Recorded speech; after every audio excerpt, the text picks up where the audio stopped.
À la fin de cette vidéo, vous aurez un document sur l'élevage de porc, un document complet sur l'élevage de porc. C'est en plusieurs parties. Bon, si vous êtes l'un des abonnés de la chaîne, si vous êtes déjà abonné, faites-moi signe, je vous envoie toutes les parties. Il y a la première partie, deuxième partie. C'est un document complet. Avec ça, vous n'avez plus besoin de formation pour vous en sortir dans l'élevage de porc. Il est vraiment complet. Si vous suivez à la lettre les instructions dans le document, vous vous en sortez très bien dans l'élevage de porc. Moi, tout ce que je vous montre là, ce sont des expériences que j'ai vécues. Vous me voyez en photo, vous me voyez en vidéo. C'est ma porcherie. Tous mes vidéos que je vous présente là, ce sont des expériences que j'ai vécues et j'ai enregistrées. Dans ma porcherie, voilà un peu comment ça se passe. L'élevage de porc est très rentable quand vous maîtrisez les paramètres sanitaires et d'hygiène. Et l'alimentation aussi. Le document dont je vous parle, avec ces documents, vous saurez comment formuler une alimentation vous-même. Vous saurez comment, quel aliment contient les protéines, quel aliment contient telle chose. Donc, le document est complet. À la fin de la vidéo, vous allez voir une partie du document. Si vous êtes l'un des abonnés, vous pouvez me faire laisser le numéro, vous pouvez me faire signe par WhatsApp. Je vous envoie ça en PDF. Je vous envoie tous les documents dont vous avez besoin sur l'élevage de porc. De la naissance, comment s'occuper à la naissance, la croissance, l'engraissement, le post-sévrage. Non, le document est complet. Après avoir vu la vidéo et écouté tous les paramètres qu'il faut, à la fin vous allez voir le document. Si le document vous intéresse, je peux le mettre en bas de la vidéo dès que vous vous abonnez. Je vais mettre le lien pour télécharger, ou alors si vous n'arrivez pas à télécharger, faites-moi signe. Je vais laisser le numéro, vous m'envoyez un WhatsApp et je vous envoie les documents en PDF gratuitement. Bon, je vous laisse suivre la vidéo. Et surtout, n'oubliez pas de vous abonner. Lorsque vous êtes abonné, je n'ai pas de difficulté à vous envoyer le document. Dès que j'ai un document sur la main, je vous envoie. Lorsque vous êtes abonné, je vous envoie automatiquement. Mais si vous ne recevez pas automatiquement, faites-moi signe et je vous envoie tout simplement. Donc, abonnez-vous si vous n'êtes pas encore abonné.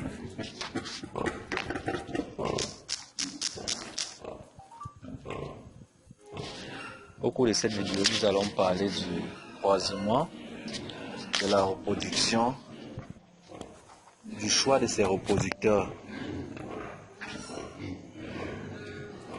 du choix du bon virat et comment choisir des bonnes femelles pour la reproduction. Donc là, je vous laisse voir le croisement qui se fait. Comme vous le voyez, le croisement doit se faire longtemps. Pour avoir beaucoup plus de petits, c'est bon quand le croisement met un peu d'on, met un peu de long. Quand le croisement dure, c'est une très bonne chose.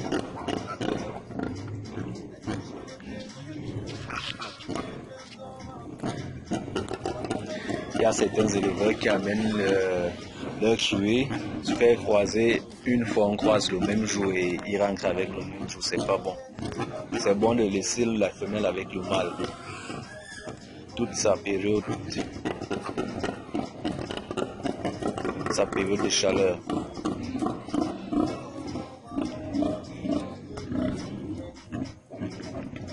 Bon, là, nous voyons le croisement qui se fait.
D'une zèrement, il ne pourra pas croiser, il ne pourra pas monter la femelle. Et si vous forcez le croisement, soit les enfants ne vont pas résister, soit il y aura des morts-nés, soit parfois quand vous forcez au croisement, je vois certains éleveurs attachent même la femelle et il faut monter le mâle. C'est une très mauvaise.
Qui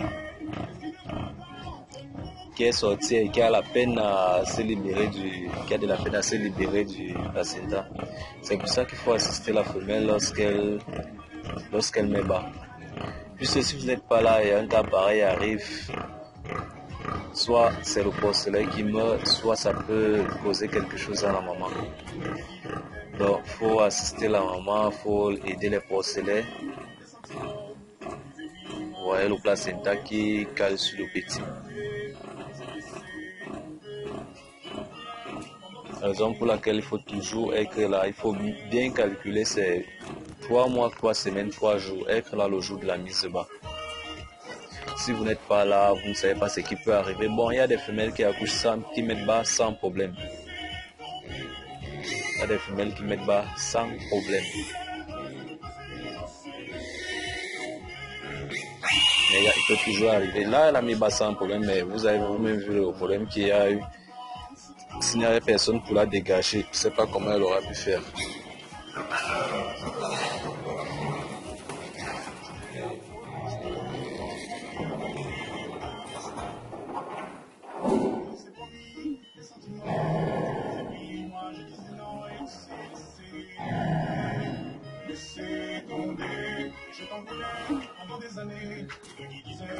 Là, je vais vous parler des qualités d'une bonne femelle. Une bonne cuir reproductrice. Si vous avez une qui met bas moins de 5 petits, il faut l'envoyer à l'abattoir. Elle ne sera pas profitable. Une bonne fruit doit mettre bas de 10 en montant. Si une fruit vous met bas moins de 5 petits, envoyez-la à l'abattoir directement.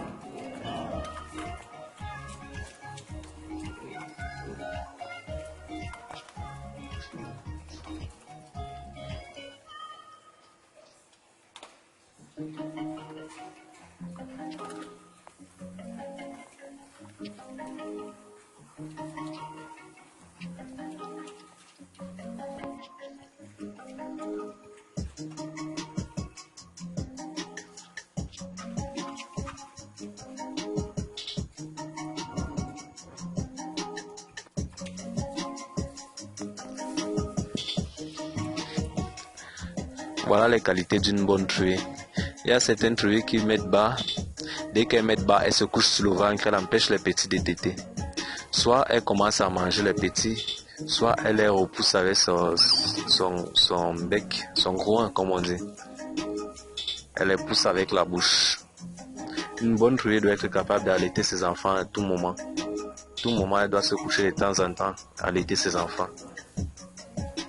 Bon, si une truie vous met plusieurs petits et vous constatez que c'est une mauvaise truie, une qui mange ses enfants ou alors qui refuse d'allaiter, pour les premiers moments, je vous conseille de l'attacher et de faire téter les petits. Elle va s'habituer au fur et à mesure, et ça va aller.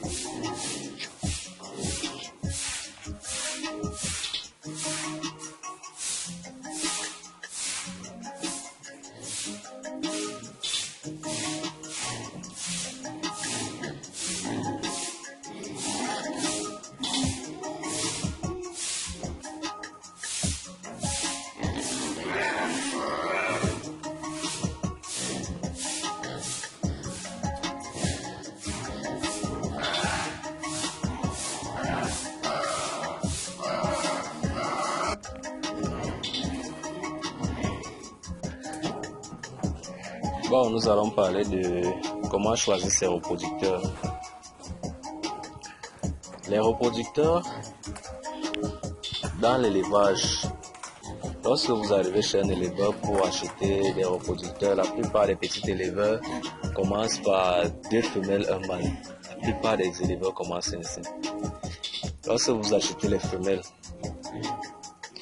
quand vous arrivez chez l'éleveur, rassurez-vous que les petits sont épanouis, ils jouent, ils ne restent pas dans leur coin parce que lorsque les porcelets sont en train de s'amuser et qu'il y a un qui reste dans son coin, c'est un très mauvais porcelet. Soit il a une maladie, vous voyez, soit il a une maladie, soit il a un problème.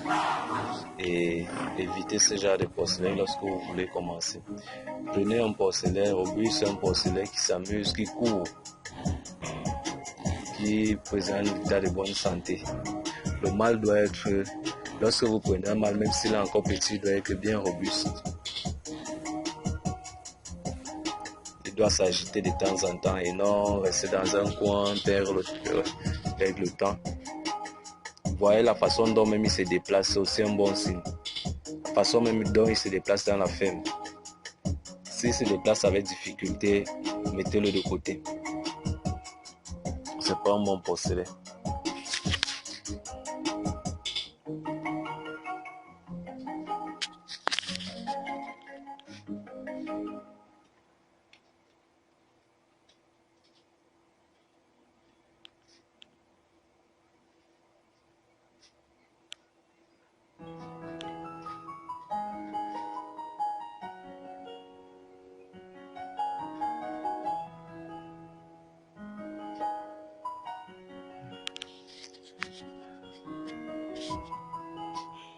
Lorsque vous voulez connaître si un porcelet femelle, si une truite femelle est une bonne reproductrice, prenez le porcelet et regardez ses mamelles. Comptez le nombre de mamelles. Je vois il y a certains porcelets qui ont 4 mamelles, 2 ici, 2 là-bas. C'est une très mauvaise truie. Regardez au moins 10. Lorsqu'il y a au moins 10, 5 d'un côté, 5 de l'autre côté, là vous êtes rassuré que celle-ci peut être une bonne truie.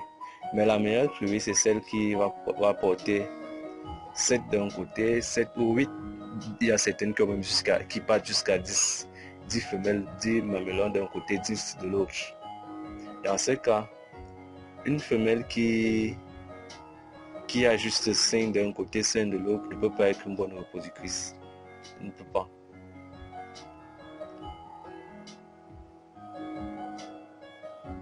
Une qui a 10 mamelles d'un côté, 10 de l'autre, peut facilement vous mettre 15 porcelets. 15. Il y a certains qui partent jusqu'à 18, jusqu'à 20. Et dans ce cas, vous imaginez un peu la rentabilité s'il faut revendre ces porcelets. En sachant qu'un bon met 3 fois par an, 2 fois et demi par an.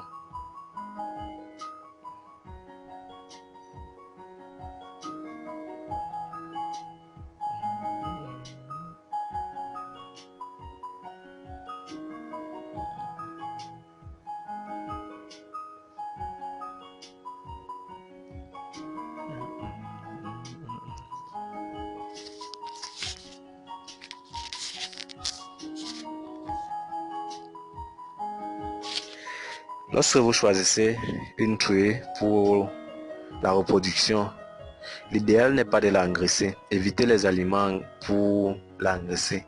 Évitez les aliments qui vont la faire prendre la graisse. Diminuer la quantité de maïs considérable dans son alimentation. De telle façon que... Parce que lorsque un porc est trop gras, il ne met pas beaucoup de petits. La graisse prend de l'espace dans son corps et ça, il ne donne pas beaucoup de petits.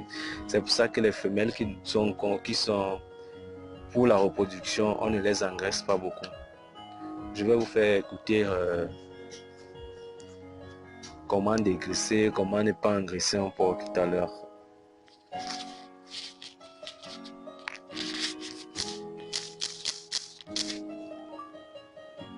La graisse n'est pas appréciée par beaucoup de consommateurs sur la viande de porc. Donc si vous êtes producteur, il faut trouver des moyens pendant l'élevage de porc, diminuer au maximum le nombre ou bien la quantité de graisse chez votre porc. Alors comment éviter l'excès de graisse? La première méthode que vous pouvez utiliser, c'est de choisir les souches de porc qui ont moins de disposition à pouvoir produire la graisse. Donc ici nous avons l'exemple de 3 souches. On a la Lash White, on a Hampshire et on a le Piétrin. Donc si vous voulez produire des porcs qui ont moins de graisse, choisissez l'une de ces 3 souches-là. Ensuite, la deuxième méthode, c'est au niveau de la nutrition.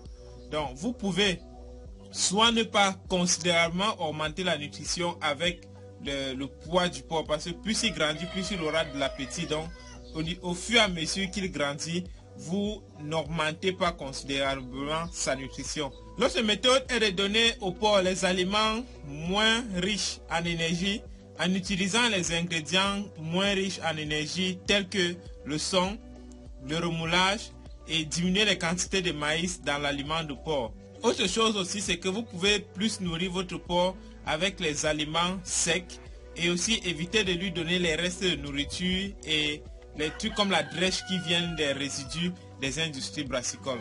Il faut aussi noter que les sujets castrés ont plus tendance à prendre le poids que les sujets non castrés. Donc si vous avez des porcs, ne les castrez pas si vous ne voulez pas qu'ils prennent considérablement le poids. Et aussi pour pouvoir éviter que le porc prenne beaucoup de graisse, à partir de 70 kg, il faut commencer à réellement contrôler l'augmentation du poids chez le porc pour pouvoir avoir un niveau de graisse acceptable.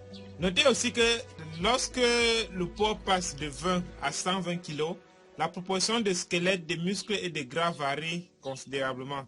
Donc le squelette par exemple varie de 14,1 à 9,2%. Les muscles qui ici c'est la viande de chair ou la chair varie de 45 à 42% et le gras varie entre 18,7 et 35,1%. Donc ceci nous permet de comprendre quoi, que de la naissance du porc jusqu'à ce qu'il atteigne 7 mois d'âge, son poids vif augmente environ 100 fois pendant ce temps, son tissu osseux lui il augmente 30 fois, le tissu musculaire augmente 81 fois et le tissu gras augmente 675 fois. Donc on tire la conclusion que le porc ici a plus une tendance à accumuler la graisse que les autres éléments ou encore que les autres tissus.